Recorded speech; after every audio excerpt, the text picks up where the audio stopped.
You're right there, guys, what's going on? Welcome back to the Ultimate RTG. And last weekend we left it late. One game to secure Elite 3. We did it. But this weekend, did anything change? No.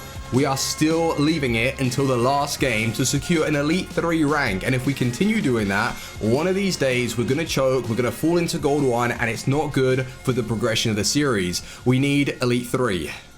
But we got it. Elite 3 has been secured back to back, which is awesome, those Team of the Week packs, but there was one man that I had to look to save our weekend league, and this card, as soon as I brought him in, complete difference. Timo Werner, 87 rated, and before we get into that, because you're going to be seeing exactly what he's capable of doing towards the end of the clips, I had to get rid of Jovic. And I looked at his stats, and this is Div Rivals and Foot Champs combined, 49 games, 19 goals, 19 assists, something like that. And at first, it looked like I saw a ghost. Someone said to me in the Twitch chat, what the hell are those stats? But then when you take into consideration gold contribution, it isn't as bad. But I know for sure I was lacking something, and it was in that central position. I wasn't creating enough, I wasn't scoring enough, and it's safe to say that when we were using Suarez, he outperformed Jovic. I know he's a little bit more expensive on the market, but still, high attacking work rates from Suarez. He was scoring more, he was assisting more, and I just don't know what it is with this Jovic card, because during Div Rivals and the start of the Weekend League, he was playing very well. He's got the finish, he's not bad on the ball, he's got the pace and good physical stats, but he doesn't do enough in games. Maybe it's the custom tactics that I didn't get right to suit him, not being a good lone striker, or just maybe needing some more support around him. Whatever it is, it didn't work, and I can't continue using someone like that. I had to secure Elite 3. So Werner came in and he did destroy. He's more of a direct striker, and looking at what I want to put together for next week, we have so many options. I want to highlight two cards that have been causing me problems in the Weekend League. The first one is Sancho, Future Star Sancho. I don't know what they've done to that player, but every time I go in for a challenge, it seems like he has 99 strength, or at least gets onto those 50-50s a lot more often than I do. Then you have Headliner Pepe. This Headliner Pepe, they've super juiced his shot. I came up against him, I think, twice or maybe 3 times towards the end of the run, and he pinged a finesse shot outside the box. Areola got a hand to it, but it still went in. I would like to try Pepe. I'd like to get Sancho into the starting 11. But Goretzka, Player of the Month Goretzka, could well replace Guendouzi. And now I've got Werner. Somehow we can get chemistry. And another player, by the way, who most likely will receive an inform back-to-back hat-tricks, which is Sergio Aguero, and this hat-trick was against Chelsea.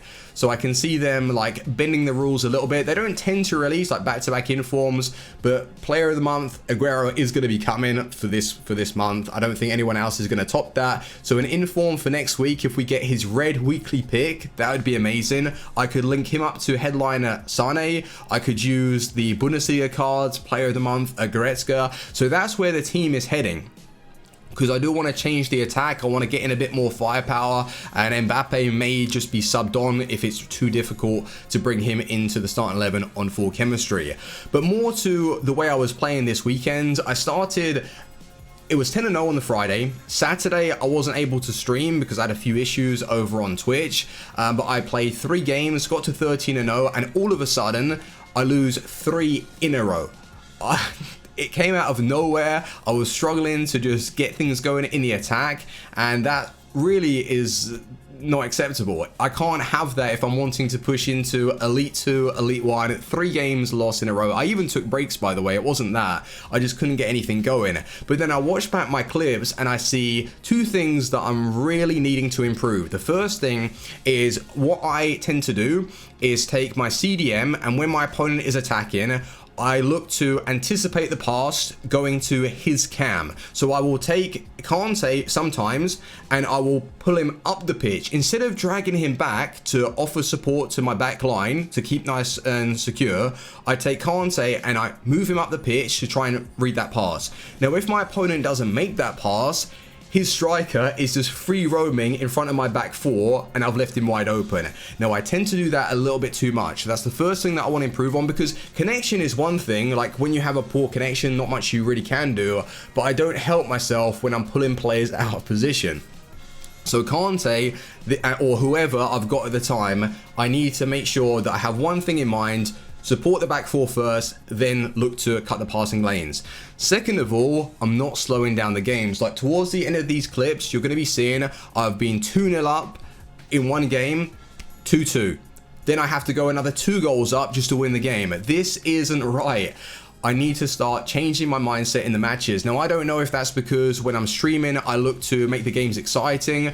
I can't even use that as an excuse, because as soon as I get 1 goal, 2 goals, I'm still looking to score like I haven't actually got a goal. It just doesn't really make sense to me. I know it's like maybe like a boring way of playing, but it shouldn't be that way. Like, I'm looking to win. This is the RTG. I want to get the best possible rank. I want to get the best possible rewards, and I need to win. So that's 2 things that I'm going to improve on next week, and that's my advice to you boys. If you're really looking to improve your game, just be honest with yourself. Try and record your gameplay, or the best thing to do is go back through the Champions channel if you have time, and if you remember like a few matches that were really difficult, watch them back. And even put it this way, let's say you've been cheesed in a match, you believe you've really had it hard, watch it back and see what you've done wrong. Maybe the gameplay was bad, but see what you've done wrong in the defense, or if you haven't like read the play properly, and try and make those corrections. Because if you can adapt in the bad gameplay, you're going to improve your finish in the weekend league. I know it shouldn't be like that,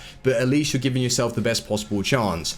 And I'm maybe sometimes a little bit too quick to say, oh yeah, bad gameplay, which most of the time it is true, but I can help myself out just a little bit.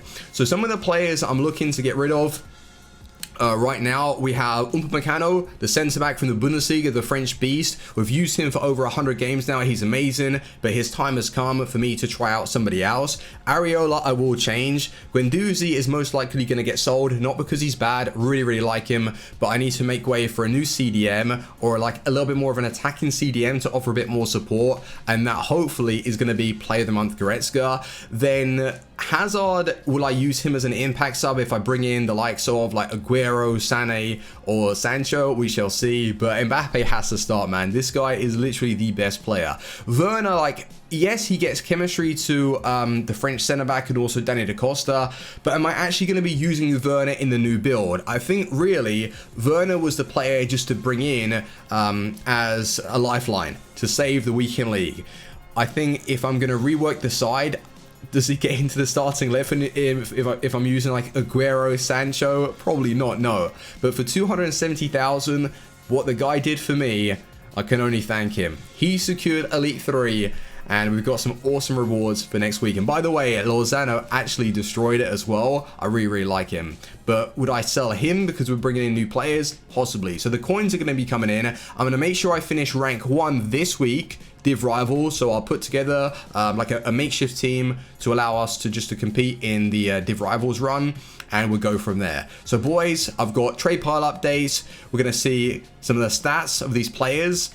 And yeah, 2 players that are really annoying to play against, by the way, in the weekend league. Sancho, it seems like he's got 99 strength, and Pepe. Those 2 are really annoying. Well, I'll go and show you the stats and see if we consider using them. Let's go. So we only need 1 more foot swap card to secure Juan Jesus that I could use for this weekend. And for me to unlock this is score using Brazilian players in 4 separate rival wins. Now looking at the guy, I'll go and show you quickly so you know exactly what kind of stats we're working with. The real question is, how long are we going to keep hold of Rafael Varane? Is it best for the team and is it best for the series to have someone as expensive as him in the defense for now?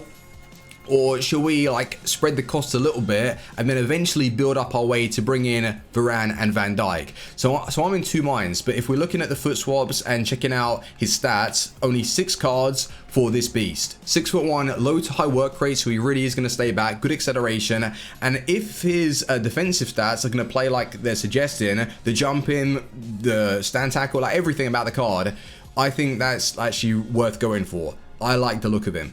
So how do I get him into the team if we're like wanting to use him alongside Varane? I could go back to Alexandro, the red Alexandro that we've pulled on the account, but I'm not like a massive fan of him these days. It's a bit of a weird one, just because I've got used to different cards and the way they felt. Like Mendy, I would say, is better than Sandro. Who else? Even Lala playing. Oh, by the way, yeah, Lala off chemistry as our left back. He was really, really good. But that is an option right there, and I'm probably going to unlock him anyway, because the rest of the lineup, it doesn't really interest me. Like this guy, maybe, because he has playable pace and his in-game stats for his defensive and physical look very, very good, and he's 6'3" and awesome work rates. But then how many cards is he? 10. Like, I'm not going to spend 10 cards, 10 foot swap cards on him when I can get this man for 6. So that's where we're at with the foot swaps, and I can bring him into the starting 11. Jovic, I just want to quickly show you that he did sell for 209,000 coins, so that's sweet. And to secure the rank, just so you guys know exactly where we finished, it was Elite 3. Back-to-back, no game spare, 23 games with one. And it's okay, right? So it looks like where we're at right now on the RTG is a consistent Elite 3 player. Like, clearly consistent. Because I'm most of the time finishing a little bit higher than Elite 3, but after the patch, it's been back-to-back Elite 3 finishes. So until we can figure out what we want to do with our tactics, which we also changed during the run, instead of me using fast build-up play, I went back to balance just to help my defense out a little bit. Did I notice a difference? Yeah, kinda, but then in the attack, maybe I suffered because of that. But these two cards here are the ones that I want to highlight to you. Sancho, 5-star skills, 3-star weak foot, medium work rates though. That could be a little bit of a problem if we're using him out on the wings. We shall see. But the composure, I don't understand these composure stats, because Werner, when I brought him in, he smashed it, and I'll show you his stats in a second.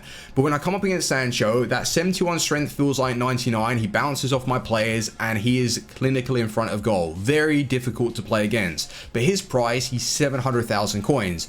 Then we've got Pepe, that's going to be costing just under 100,000, and his stats look really nice. And another player that's just horrible to play against. He's got the skills, doesn't have the weak foot, but left-footed down that right-hand side, he can at least cut in or shoot back across goal if you cut inside and then hit it near post, which is awesome.